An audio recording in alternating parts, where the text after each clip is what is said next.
Nelson, muchas gracias. Un saludo especial para todos los que se unen a esta masterclass de ALDE Business School sobre el blockchain como una herramienta contra el lavado de activos. Mi nombre es Juan Pablo Rodríguez, soy colombiano, soy abogado penalista de la Universidad Externado de Colombia y he venido trabajando hace más de 20 años en prevención del crimen organizado, ahora en una locución mucho más famosa que es la del mundo del compliance. Sobre este aspecto he venido haciendo un par de certificaciones y en lo que hace al mundo de la tecnología tuve oportunidad de certificarme en el MIT en blockchain y disrupción tecnológica. Trabajo en toda América, algunas islas del Caribe y en España. Soy profesor en Colombia, Nicaragua, Panamá, Argentina y España y estaré muy eh, atento y dispuesto a contestar sus preguntas y observaciones al final de esta masterclass. Bueno, hablar del blockchain es hablar de la revolución 4.0, hablar del lavado de activos, es hablar de los criptoactivos o de las criptomonedas o de las criptodivisas y para ello entonces empecemos con los desafíos que nos impone el mundo. El primero, la dependencia de los dispositivos electrónicos, como ven ustedes allí en pantalla, bien sea porque ya no hablamos en una relación cara a cara, situación que se vio afectada por la pandemia, las personas que están presas de la comunicación, ya no solamente en un dispositivo celular, sino ahora lo tienen en su mano como un reloj y los tres demonios del mundo actual, la batería que se gasta, la señal que no funciona y los archivos que no cargan. Eso entonces ha generado pues unos desafíos muy importantes, desafíos que se han aprovechado en el mundo de los negocios y aquí encuentran tres ejemplos de ello. Del mundo de los abogados, que es mi mundo, en Canadá IBM logró transformar un despacho de abogados en una compañía de inteligencia artificial en la que uno supone que le está contestando un profesional del derecho y la verdad es que está al otro lado de la bocina del teléfono contestándole una herramienta que se comunica como abogado y que puede contestar un sinnúmero de preguntas de tipo jurídico. En este caso, se desarrolló en Canadá y es una oficina de derecho laboral. El otro, para aquellos que tienen hijos únicos, esta mascota denominada Plio se ha convertido en el mejor amigo y compañero de niños y niñas. Interactúan con información que va grabando y que luego va alimentando en su memoria y permite interactuar cual si fuera un amigo o una mascota que habla. Y por muchos conocido la plataforma Uber, que inició como una solución a los problemas de transporte en las ciudades principales del mundo, hoy tiene, eh, digamos, otros canales, productos y servicios que en la pandemia, por ejemplo, sirvieron para convertirlo en una empresa de transporte de paquetes, de transporte de carga de pequeño tamaño, porque no podían transportarse las personas debido al aislamiento derivado del COVID-19. Como ven entonces, son muchas las cosas que han pasado entre los 80s y el año 2000. Ahí en pantalla ustedes pueden apreciar cómo se fue transformando nuestro escritorio de trabajo, donde ya no hay diccionarios, no hay calendarios, no hay fotografías, no hay periódico, no hay Cardex, no hay diccionarios, no hay radio, no hay mapamundi, no hay POSIT. Es decir, muchas de las cosas que teníamos y con las que trabajábamos regularmente ya no existen o por lo menos quedaron en 2007 alojadas en una computadora. Eso que puede ser visto de manera muy positiva también eleva y multiplica exponencialmente los riesgos, sobre todo los de tipo informático, que como ustedes habrán visto en noticias, por estos días, no solamente derivados del COVID-19, sino de la situación tan compleja que vive el mundo en su geopolítica, en ese nuevo orden mundial de la situación de Rusia sobre Ucrania, pues puede afectarse en lo que el profesor Jamie Cano, un colombiano experto en ciberdelito e informática forense llama la densidad informática. Hoy estamos más expuestos que antes porque utilizamos equipos y dispositivos que no tienen los niveles de protección del mundo corporativo. Para hablar entonces del blockchain, tenemos que hablar del año 2008 como la tormenta perfecta, ese caldo de cultivo que se generó lamentablemente con la pérdida de muchísimos inmuebles derivados de las deudas impagables de padres de familia en lo que se conoció como las hipotecas subprime. Aquellos niños y adolescentes que vieron a sus padres perder sus inmuebles son empresarios, hoy son clientes de muchos sectores económicos, entre esos el sector financiero, y esta generación Z probablemente creció con una animadversión por demás justificada con este sector de la economía, de manera que ahí encontramos una explicación sociológica del por qué hoy muchos prefieren ir al dentista y no ir a una oficina bancaria típica, y encontramos en esos unicornios del emprendimiento nuevos negocios, neobancos o productos financieros no necesariamente basados en la banca tradicional, sino que tienen otros ribetes, y ahí es allí donde encuentra un gran espacio el criptoactivo, la criptodivisa o la criptomoneda. Esa desconfianza también generó el nacimiento de otros conceptos como el RegTech, las FinTech, las InsurTech, el Big Data, la disrupción, el blockchain, y recientemente me he enterado que hay uno que se llama el SubTech, y es cómo ya la tecnología tiene que alcanzar al mundo de la regulación desde el punto de vista de los supervisores. Las superintendencias, los reguladores de sectores económicos también están entrando en esta nueva onda de la tecnología. Y esa revolución 4.0 tiene que entenderse a partir de una autocapacitación que nosotros recomendamos. Aquí hay algunos libros y otras cosas que pueden ustedes hacer. El primero se llama El futuro es FinTech. Yo hace un par de años tuve oportunidad de estar en Europa, y en la pasada que tuve en Madrid, en esas buenísimas librerías que hay allí, encontré varios textos, los dos primeros, y son un buen documento para iniciarse en el estudio de la revolución 4.0, Big Data y el futuro es FinTech. Para los colombianos que nos escuchan, pero también para aquellos que quieran conocer el estado del arte de las criptomonedas, podemos compartir al final, y con mucho gusto Nelson puede compartir mis datos, y al final en pantalla les quedarán un estudio del Banco de la República, el Banco Central de mi país, que cuenta qué ha pasado con las criptomonedas en el mundo y cuál es la postura de algunos sobre el particular. Pero como debemos contener el riesgo de lavado de dinero o lavado de activos, o como se dice en España, de blanqueo de capitales, dejo recomendado el libro de mi amigo y profesor Hernando Hernández Quintero, que habla sobre la responsabilidad penal de los funcionarios del sector financiero por lavado, pero que seguro aplica para la responsabilidad penal de los funcionarios del resto de la economía, de otros sectores, y colocándonos ya en modo GAFI de las actividades y profesiones no financieras designadas por lavado de activos. También valdría mucho la pena que leyeran estos de blockchain, la revolución industrial de Internet y la revolución blockchain, documentos muy importantes que están divididos por capítulos. Varios expertos comentan de manera más o menos sencilla cómo funciona esta tecnología, y de ahí hemos tomado suficiente información para esta masterclass. Esa es la parte positiva, pero vale la pena ver la parte negativa. Sigan la página de Europol en esos reportes periódicos de SOCTA, hablando de las evaluaciones de las amenazas sobre el crimen organizado, donde se habla concretamente del papel que cumplen las criptodivisas. En otras latitudes, como en España, se pide a todos aquellos que quieran ir por el mundo fintech o por el mundo insurtech en la industria de los seguros, en este código de buenas prácticas desde 2018, que incorporen en sus modelos de negocio buenas prácticas antilavado o protocolos de debida diligencia para contener estos riesgos, de manera que no hacía falta en aquella época tener una regulación antilavado para las criptos o para los negocios fintech o insurtech, cuando ya el código de buenas prácticas lo solicitaba.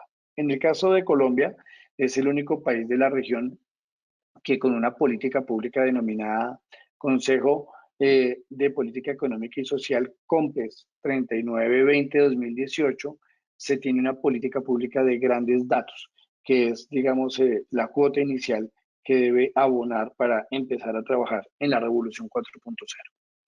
Recomendamos también la lectura de muchísimos documentos del Grupo de Acción Financiera Internacional desde aquella época, 2010, imagínense ya hace 12 años que se escribió sobre nuevos métodos de pago y su uso para el lavado de dinero, lo cual dio paso a documentos sobre tarjetas prepagadas, pagos móviles y los pagos basados en servicios de Internet, cerrando con documentos sobre divisas virtuales en una traducción muy literal, o monedas virtuales en su versión al español. Pero la lectura debe complementarse con el video y yo a mis alumnos siempre les recomiendo ir a las plataformas para encontrar documentales. Los dos primeros muy negativos, la parte oscura de este mundo, son Darknet y Deep Web, pueden encontrarlos en las plataformas, y la parte positiva, el Banking on Bitcoin y Cryptopia, que pueden darles un equilibrio informativo sobre lo que se dice y se conoce del blockchain, pero también del mundo de los criptoactivos. El segundo apartado tiene que ver con lo que los estándares internacionales le piden a la comunidad internacional. Estoy hablando del Grupo de Acción Financiera Internacional, que en su famoso documento de 2012, refrendado las 40 recomendaciones, pues incluye ya un apartado especial sobre criptoactivos en la recomendación de nuevas tecnologías. Y ahí vale la pena recordar que aunque este documento haya empezado a publicarse en 2012 en su nueva configuración de las 40 recomendaciones, la última actualización data de marzo de 2021. Así que los invito y los animo a darle una lectura a este documento para que aquellos que tengan el cargo de oficial de cumplimiento puedan recalibrar sus modelos al interior de los sujetos obligados.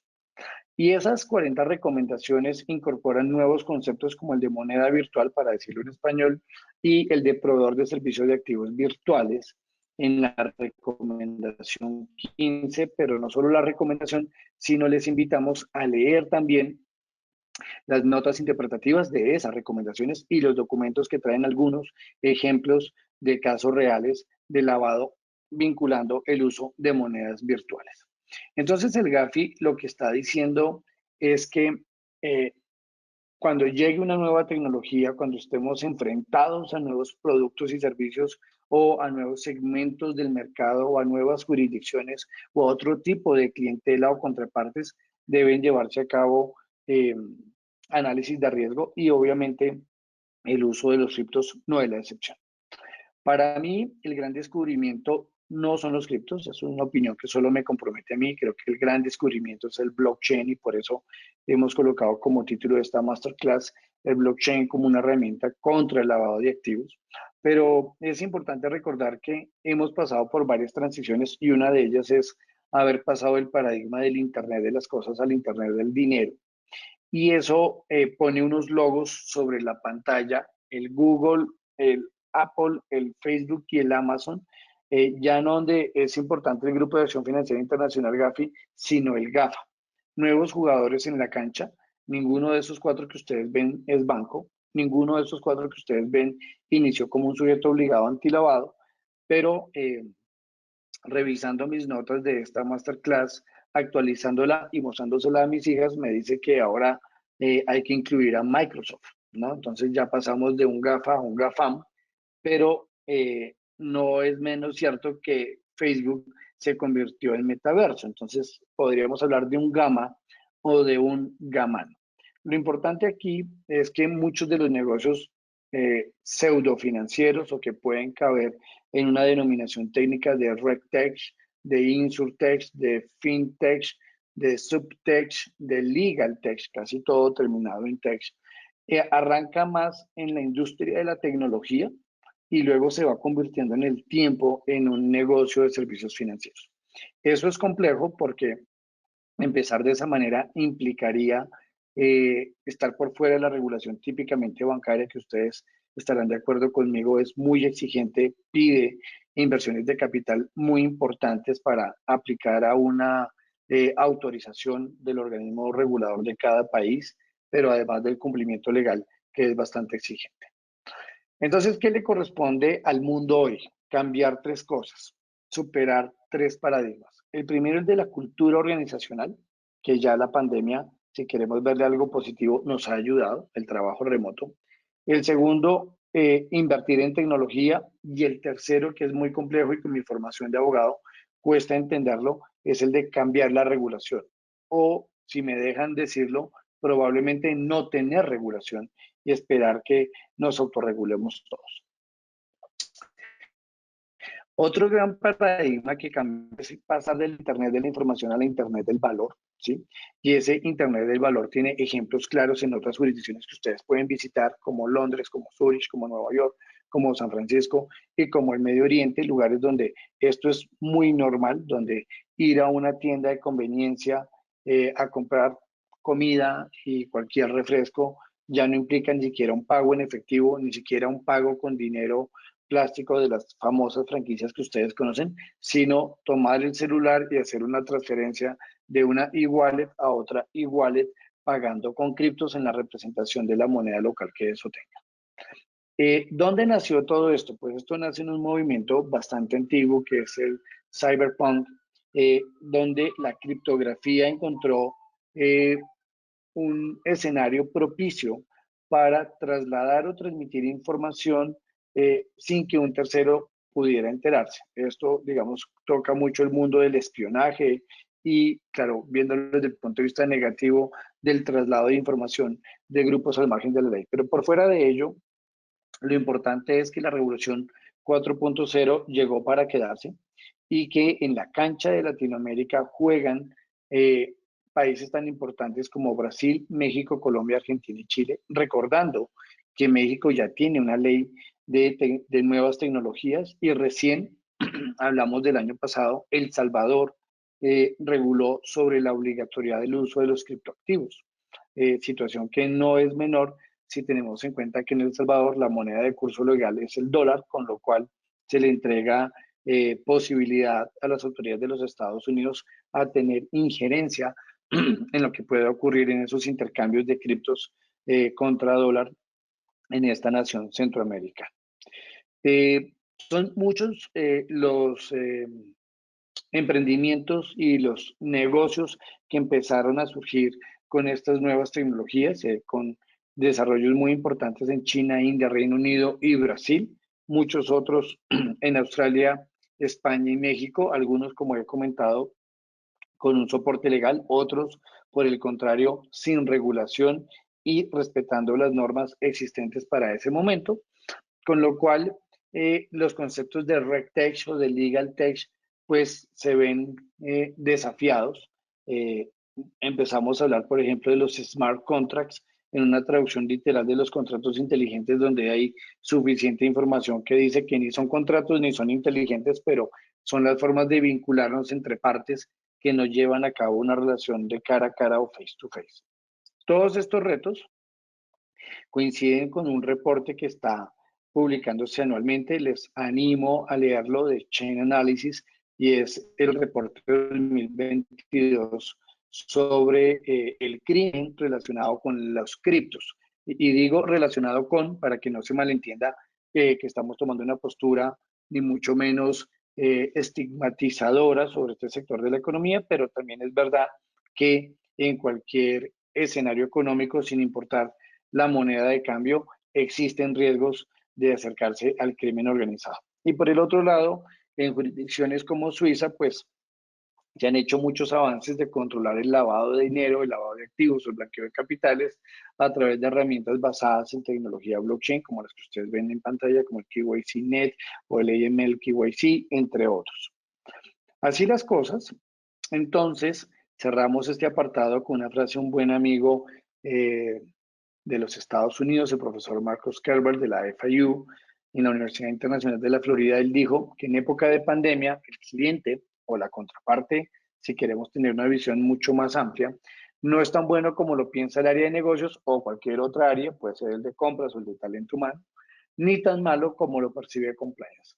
Uno de los grandes retos es reducir los falsos positivos. La pandemia lamentablemente incrementó este tipo de casos porque no entendíamos cómo funcionaba el mundo, ya que de manera abrupta nos vimos obligados a cambiar las formas en que veníamos haciendo los controles. Las tendencias fintech, de acuerdo con esta información de la Superintendencia Financiera de Colombia, dan cuenta del número creciente de compañías, estamos hablando de México, Brasil, Colombia, Argentina y Chile, pero con un grandísimo desarrollo en Reino Unido y Singapur. Y si ustedes quieren conectar esto con hechos recientes del año 2022, pues muchos empresarios legales que exportaron a Rusia y muchos empresarios legales rusos que exportan a otros lugares están utilizando los criptos como una herramienta de salvaguardar sus relaciones financieras, ya que por virtud de las sanciones del Departamento del Tesoro con OFAC, pues la banca corresponsal se ve impedida de prestar servicios a una compañía que esté en esta jurisdicción.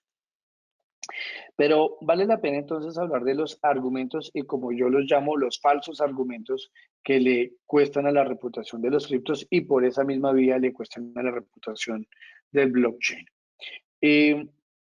Seguir creyendo que la clientela se debe tratar de la misma manera, por eso hablé de la generación Z, o sea, la banca y no solamente la banca, todos los que nos movemos en el mundo de los negocios tenemos que acomodarnos a las generaciones y cómo entonces nos relacionamos con ellas en la vinculación de productos y servicios. El segundo falso argumento es seguir pensando que el dinero y el dinero fiat se está transando por su respaldo. De hecho, aquellos bancos centrales que tenían reservas en oro que suponíamos era lo que respaldaba el papel moneda, ya no lo tienen o la tienen muy poca. Entonces, el argumento verdadero es que estamos transando por confianza, no por respaldo, y probablemente la confianza es el elemento más importante de las monedas virtuales. El tercer falso argumento es creer que una relación face to face o de cara a cara es mucho más efectiva que una relación digital. Eso no es cierto y tanto que el Grupo de Acción Financiera Internacional en marzo de 2020 publicó un documento que recomendamos que es la Guía de Identidad Digital. El cuarto falso argumento es pensar que eh, el efectivo sigue siendo más seguro que la criptomoneda, porque el efectivo, equivocadamente piensan algunos, tiene respaldo en el Banco Central y no se dan cuenta que uno de los graves problemas y defectos del efectivo es su falta de trazabilidad, digamos, la dificultad que hay en seguirle el rastro, cosa que sí puede lograrse con las monedas virtuales a través de la tecnología de la cadena de bloques. Y el quinto falso argumento es pensar que la moneda virtual existe per se sin la necesidad de relacionarse con el dinero fiat o el dinero que llamamos real. Salvo mejor criterio, hay eh, para la adquisición de criptomonedas o de criptoactivos o de moneda virtual o criptodivisas, pues yo necesito pagar con el dinero que hoy sigue circulando en el mundo, que es el que está en una cuenta de ahorros, en una cuenta corriente, que está alojado en un cupón de una tarjeta de crédito. De manera que sí se compra dinero real, con dinero real en monedas virtuales y probablemente se liquidan las operaciones para volverlas a monetizar. Con eso queda abonado el terreno, en mi percepción, mucho más equilibrado, no la defensa ultranza de los criptos y del blockchain, y por el otro lado, la negativa a la revolución 4.0, sino una versión, en mi opinión, equilibrada que debe servirnos a todos.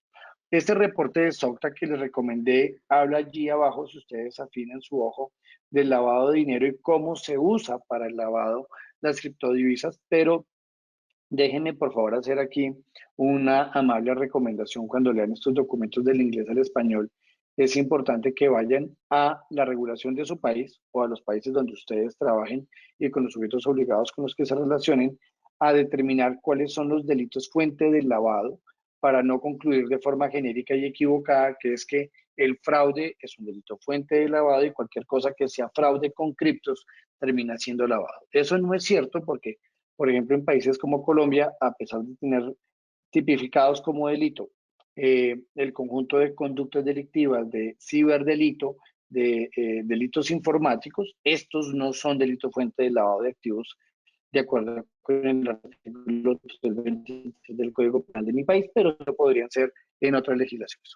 Segundo, se han dado cuenta los expertos que ya la corrupción, el soborno, no se está pagando en efectivo, no se está pagando en cheque, no se está pagando en una transferencia de cuenta a un paraíso fiscal, sino que se está pagando con criptoactivos.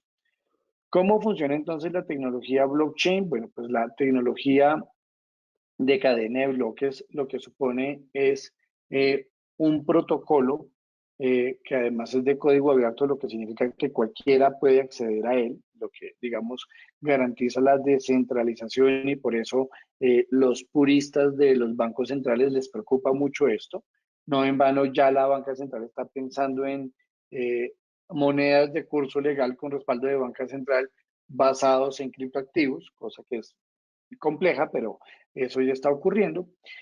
Número dos, deben haber unos nodos, es decir, unos puntos de contacto por los donde pase la información de la cadena de bloques. Podemos hablar de una computadora o un dispositivo celular.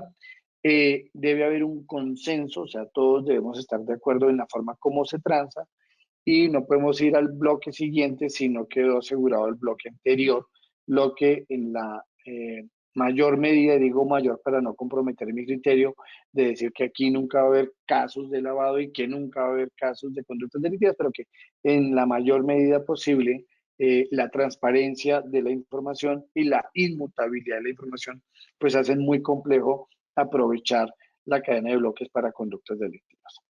Estas características del blockchain cuentan entonces con un soporte en la criptografía, como ya dije, en el consenso y en esa cadena que si se rompe, pues echaría por la borda toda la información que se esté utilizando. Por ejemplo, para las votaciones, esa es una muy buena aplicación de la cadena de bloques para impedir el fraude electoral, la compra y trasteo de votos, que hoy tristemente es muy usual en las contiendas políticas, en el mundo de la propiedad intelectual, como hoy pasa con los NFTs de obras de arte digital, si me permiten el término, que se tokenizan, que se titularizan, se vuelven dinero y se le permite a la gente acceder a ella, o en el mundo financiero o en el Internet.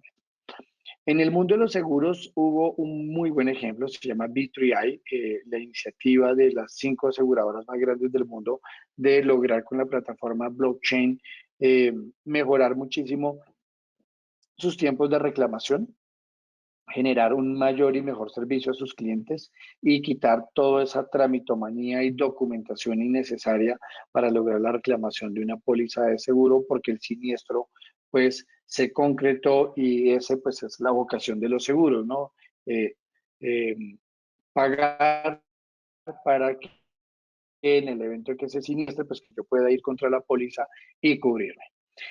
También encontramos pues un avance significativo de muchas compañías que basados en la tecnología de cadena de bloques están prestando un gran servicio y que están sirviendo de la mano de herramientas como el Big Data y el Machine Learning, luchar no solamente contra el crimen organizado, sino organizar ciertos sectores de la economía. Y doy un ejemplo aquí del mundo minero. BMW tiene que ir al África a sacar cobalto, es un mineral que sirve para construir motores de alta precisión, y la manera de transparentar esa cadena de abastecimiento tan compleja en un continente como el africano, lamentablemente influenciado por grupos al margen de la ley, extorsiones, terrorismo y muchas otras cosas, pues puede lograrse a través de esta tecnología. Si quieren ver la referencia, está en el texto que ya había recomendado de Alex Preushat. El cuarto punto que queremos tocar aquí es del lavado de dinero, cómo luchar contra este flagelo de la humanidad con una tecnología. Y entonces lo primero es ir a la recomendación 15 del GAFI, entender cómo todos estamos obligados a hacer buenos análisis de las nuevas tecnologías en materia de lucha contra el lavado de activos, la financiación del terrorismo y ahora de proliferación de armas de destrucción masiva. Pero como advertí en el apartado 3, no se llamen engaños, los casos que llaman de lavado de dinero producto de los ransomware o secuestros de información, que a cambio de su recuperación se piden pagar con criptos, no en todas las legislaciones coinciden con un caso de lavado de dinero. Para el caso colombiano no es así, porque el delito informático, como ya dije, no es un delito fuente. La única manera de conectar esto en otras legislaciones es hablar de un delito intermedio, que es el delito de concierto para delinquir, en el que dos o más personas se concertan o acuerdan cometer una conducta delictiva y los dineros procedentes o relacionados con esa conducta son dinero sucio o dinero negro, según el caso, y el disfrute de ellos o la mera tenencia, según la legislación, se considera como la comisión del delito de lavado de activos. Por eso vean allí el documento del año 2020 en septiembre sobre activos virtuales y señales de alerta que están indicando en el mundo del lavado y de la financiación del terrorismo. El GAFI entonces se animó a definir activo virtual. También dice el GAFI que es importante conocer, digamos, dónde se llevan a cabo estos negocios con los proveedores de servicios de activos virtuales, que debe aplicarse un enfoque basado en riesgo y que ojalá los proveedores de servicios de activos virtuales, si me permiten la comparación, parece una casa de cambios en la que hoy cambiamos dólares por pesos, pesos por euros, euros por dólares. Allí podríamos intercambiar Bitcoin por Dogecoin, Dogecoin por Litecoin y por más de las 15.000 hoy monedas virtuales que existen. Estos proveedores de servicios de activos virtuales ojalá estén supervisados por alguna autoridad que les imponga obligaciones del mundo antilavado y que se aplique algo que se conoce como la regla de viaje, muy famosa en el mundo de las casas de cambio y que hemos utilizado para esta, eh, este nuevo actor de la cancha que se llaman proveedores de servicios de activos virtuales.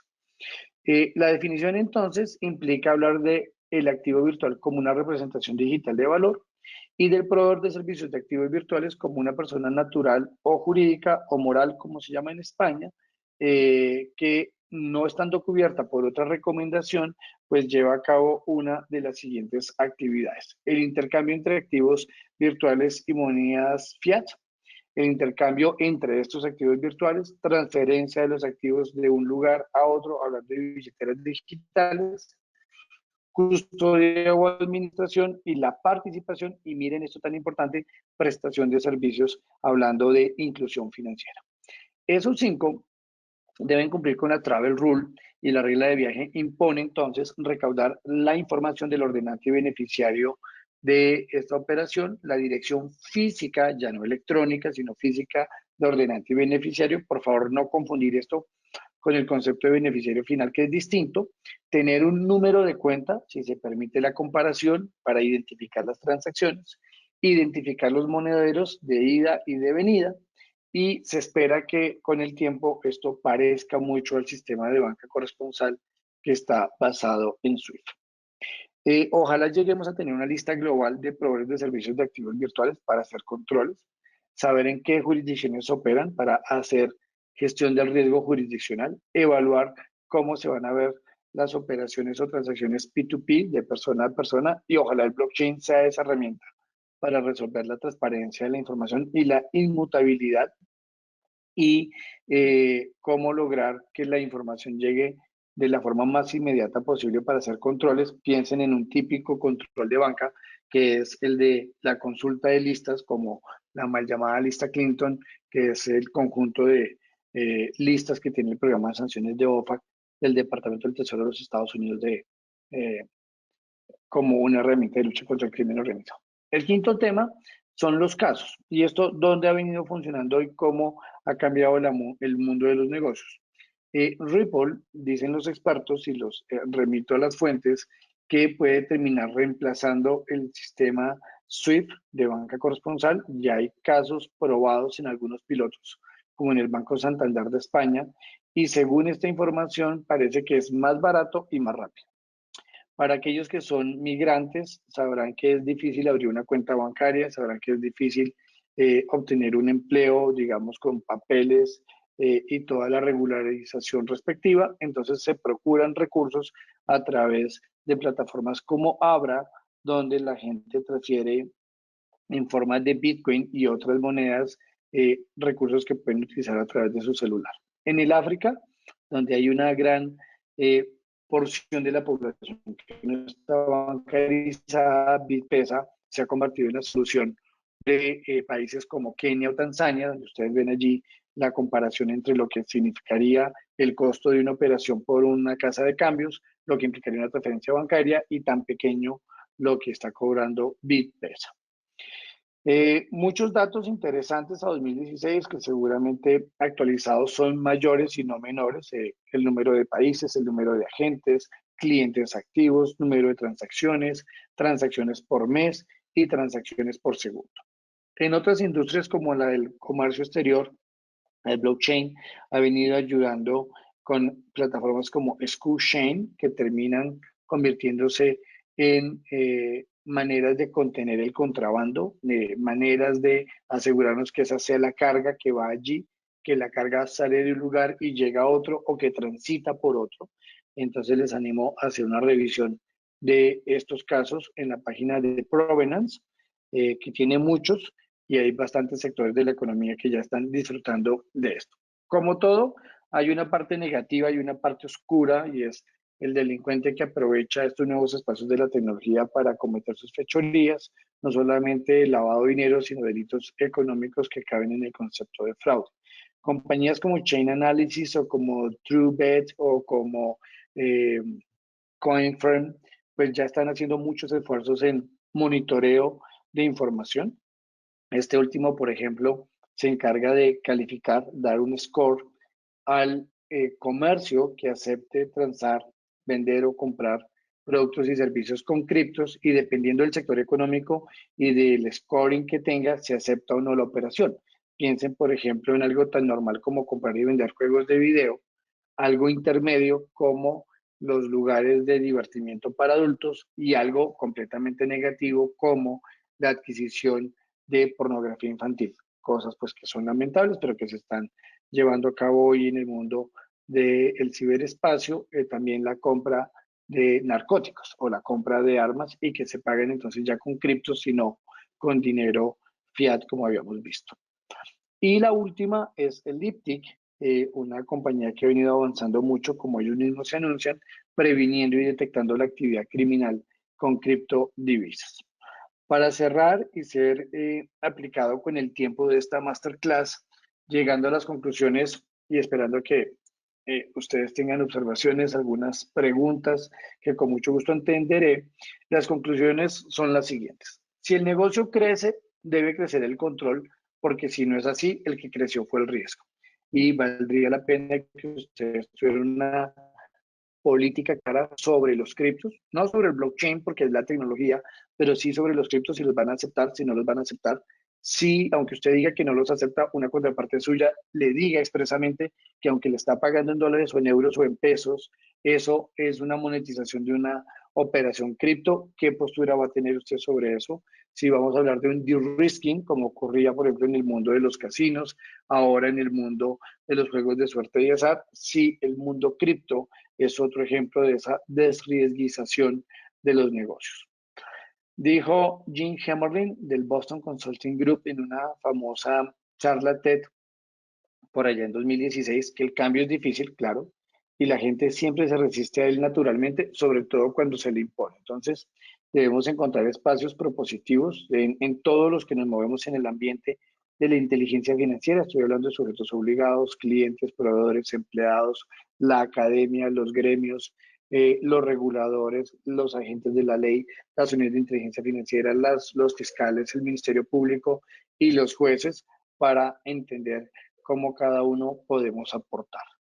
Eh, entonces, estoy seguro que la cadena de bloques es una tremendísima herramienta que hoy puede ayudar a prevenir la corrupción, el lavado de dinero, eh, las conductas delictivas de contenido económico, las mismas conductas informáticas, la financiación del terrorismo. Solo, digamos, hay que empezar a ser pilotos para demostrar el funcionamiento de esta herramienta. Y sobre los criptos diría eh, que igual que el efectivo que nos ha servido tanto tiempo, pues ofrece oportunidades, pero también ofrece riesgos. Y no creería que la ruta sea la satanización o la estigmatización, sino más bien conocer de la herramienta, aprender y aplicar en lo que corresponda siempre, y ahí mi postura como abogado, cumpliendo la regulación vigente de cada país.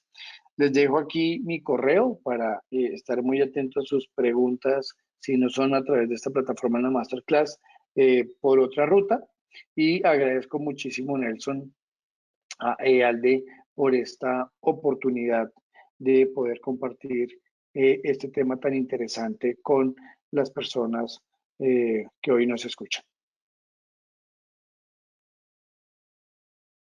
Muchas gracias a ti, Juan. Y bueno, ahora en este momento tenemos unos minutos para hacer preguntas y respuestas, así que invitamos a todos los asistentes que realicen las preguntas que deseen acerca de esta sesión formativa por medio del chat que Juan con gusto las responderá. Bueno, Están enviando sus saludos. También nos pregunta Salvador que cuál es la base para fijar el precio de una criptomoneda y si el Bitcoin es real ese valor.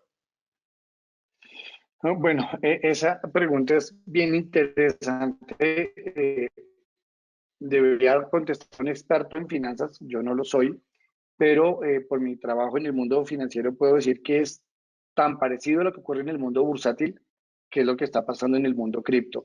La apreciación o depreciación de un activo depende de si se compra o se vende, de cuántas personas están dispuestos a ponerle un valor a, a ese activo cuando Satoshi Nakamoto, y este es un seudónimo porque no está probado que exista, pero cuando hizo el paper de 9 hojas, que también con gusto se los puedo compartir en inglés o en español, del código abierto para el blockchain sobre el que funcionan los criptos, pues colocó un valor muy pequeño porque era algo que nadie conocía y nadie iba a colocarle pues un valor importante de pago para comprar una cripto. Recordemos que hay leyendas sobre el uso de esta moneda y dicen que se compró una pizza, digamos lo que representaban $30 de aquella época en criptos y eso luego empezó a crecer. Entonces, el valor siempre va a ser, digamos, subjetivo de quienes utilizan la herramienta. Las nuevas monedas que han venido saliendo van a depender más de la figura o la empresa que las respalda. Por eso no es extraño empezar a ver entidades financieras que ya se están pegando al mundo cripto, entidades financieras que están comprando muchas compañías fintech porque entienden que ese es el futuro. Entonces, la subida y la bajada depende del mercado, como pasa en la industria bursátil, y yo respondería respetuosamente con otra pregunta. ¿Quién dice que un dólar vale un dólar? ¿Quién dice que un peso vale un peso? ¿Y quién dice que un euro vale un euro? Y realmente las cosas valen lo que otro esté dispuesto a pagar por ellas. ¿Mm? Entonces, una cosa es el valor y otra cosa, el número que le ponemos al papel moneda y eso que puede servir para adquirir o liquidar una obligación. Es una pregunta muy interesante y esa es mi limitada respuesta por la formación académica que yo tengo. Bueno, aquí estoy viendo otra pregunta de Isabel. Dice, si ya existe los Bitcoin, ¿por qué está considerado lavado de activo? ¿O se tiene que contabilizar en caso de una empresa? Gracias, Isabel. Me sirve la pregunta para comentar dos temas que hoy estamos discutiendo. Yo pertenezco a un comité de criptos en Colombia del Consejo Técnico y la Contaduría Pública, porque algo que hoy nos preocupa es cómo se van a contabilizar, pero cómo se va a tributar la propiedad o la rentabilidad que se obtenga de un activo virtual como los criptoactivos. ¿Mm? Ya muchos países están cuestionando sobre eso, las agencias de Hacienda Pública o sus similares, digamos, el SAT en México, la DIAN en Colombia, la DGI en la República Dominicana, el IRS en los Estados Unidos, están diciendo necesitamos que los que tengan estos productos tributen sobre ellos. Esa no es una discusión sobre su origen, en términos de si el origen del criptoactivo es legal o ilegal. Pero para contestarle a, a Isabel, viene otro tema complejo que estoy viendo hoy en las noticias y son los criptosalarios. Ya muchas empresas están girando a pagar parte o todo el salario en criptos, sino en dinero fiat, lo que también está generando pues un reto muy importante en la economía. ¿Por qué hablar de lavado de activos? Por una razón muy sencilla, porque el delincuente que comete conductas delictivas que llamamos delitos fuente, como el tráfico de drogas, el tráfico de armas, el tráfico de seres humanos, necesita blanquear, necesita disponer de esos recursos y para disponerlos debe engañar a todo el sistema haciéndoles creer que es de procedencia legal. Por eso hablamos del lavado de dinero o del blanqueo de capitales en España. Y el Bitcoin o el Sí, el Bitcoin o el cripto no es la excepción. Y mi postura es no porque sea cripto y no porque sea Bitcoin o Litecoin, sino porque es un medio que sirve para adquirir productos y servicios, porque es un medio que sirve para liquidar obligaciones. Entonces, para mí es tan parecido como el efectivo que hoy ustedes y yo usamos o tan parecido al denominado dinero plástico. Pero Las regulaciones del mundo y el mismo Gafi no han excepcionado el cripto de la lucha contra el lavado, al contrario han dicho, si resultan nuevas tecnologías, debemos ir a esas tecnologías, estudiarlas, conocerlas para contener estos riesgos. Esa es la explicación sobre la pregunta que gentilmente nos hace Isabel. También nos pregunta Gloria Eslava, ¿qué entidad regula y respalda las criptomonedas? No, ninguna. Precisamente una de las características que más han hecho mella en el nivel de aceptación, no digo regulación, de aceptación en la comunidad sobre los criptos y el blockchain es que no hay una autoridad central a la que uno se puede ir a quejar, por ejemplo, si es que le hackearon la información de su computadora y se le llevaron las criptos o se llevaron las criptos del monedero digital o de la e-wallet.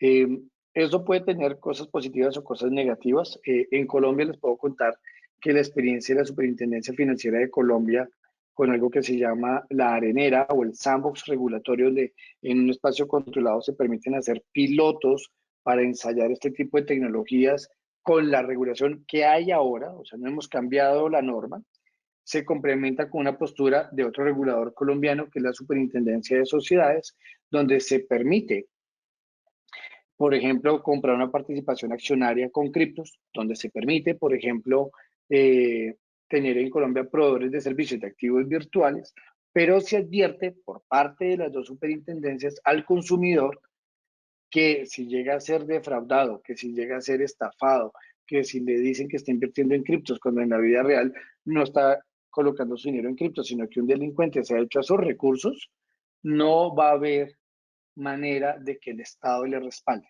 ni la Superintendencia de Sociedades ni la Superintendencia Financiera. La única ruta que existe es la del derecho penal.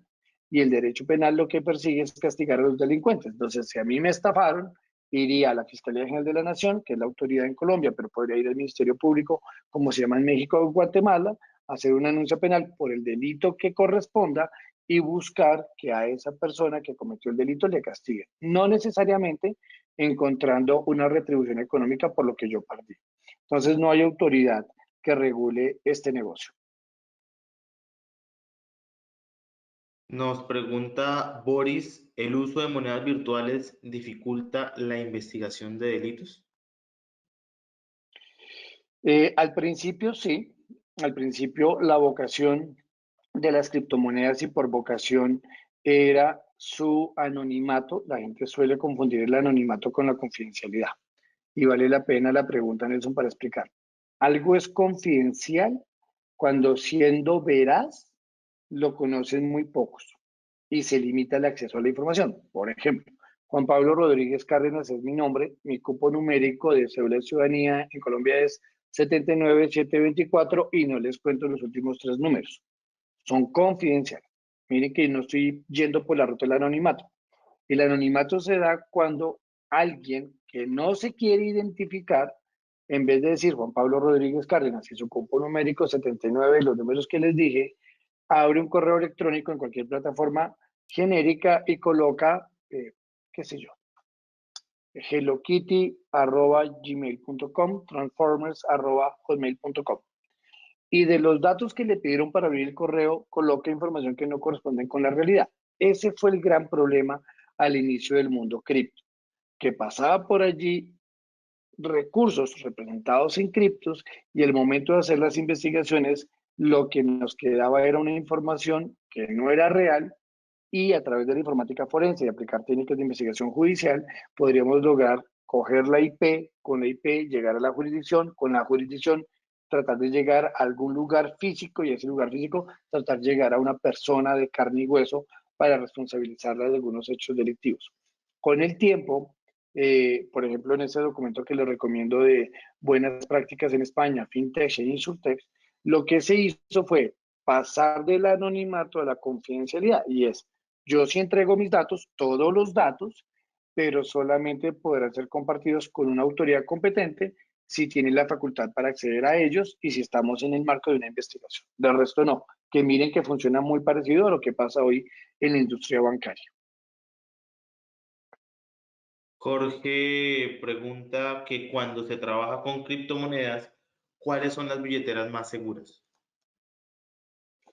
Mire, no quiero darle nombres porque luego termina pasando algo y me responsabilizan a mí. Le puedo sí dar muchas recomendaciones para ingresar a este mundo. El primero es capacitarse, o sea, estudie en un lugar acreditado para ello. El segundo es autocapacitarse, es decir, seguir estudiando, leyendo documentos oficiales o con, digamos, buenas fuentes y buenos autores. El tercero es aplicar su propia debida diligencia, o sea, hacer controles de contrastación de contrapartes con las que usted se relacione para el mundo cripto o blockchain, quién compra, quién vende, cómo se llama la persona o la empresa, hacer las búsquedas respectivas en las listas internacionales.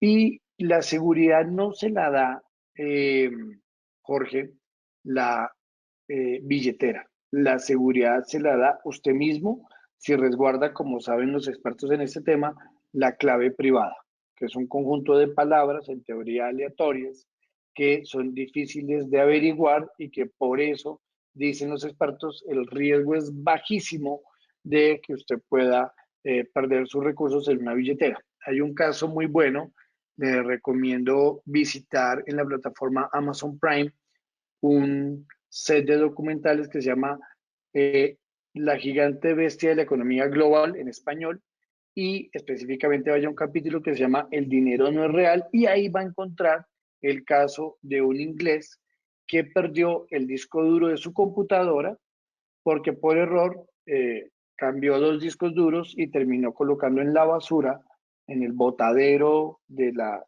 región donde él vive en Reino Unido, el disco duro donde está la información de la clave privada.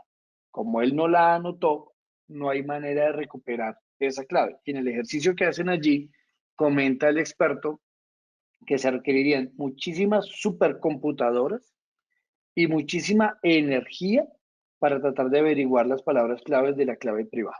Por eso es que se dice que es una tecnología muy segura, pero también depende del ser humano. Cuando uno deja un control en manos del ser humano, pues es defectuoso, porque somos seres humanos. Esas serían mis recomendaciones.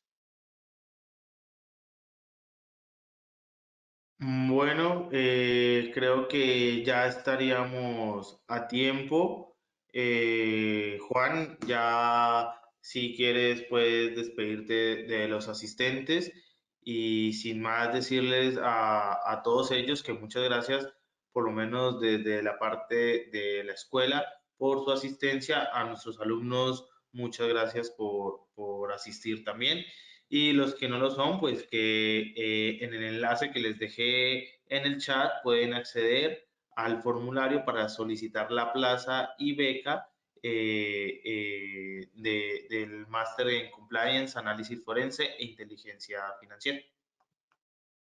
Bueno, Nelson, muchísimas gracias por toda tu ayuda en esta masterclass. Para mí siempre un gusto estar en IALDE compartiendo sobre estos y otros temas. Los invitamos entonces a consultar la página de YouTube de EALDE, donde pueden encontrar otras masterclass relativas al mundo del compliance. Y bueno, para mí un agradecimiento a quienes se conectaron en este mediodía de Colombia y ya finalizando la noche en Europa a esta sesión de trabajo.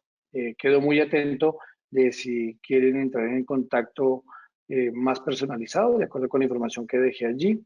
Y les dejo un saludo y un muy buen resto de semana. Gracias.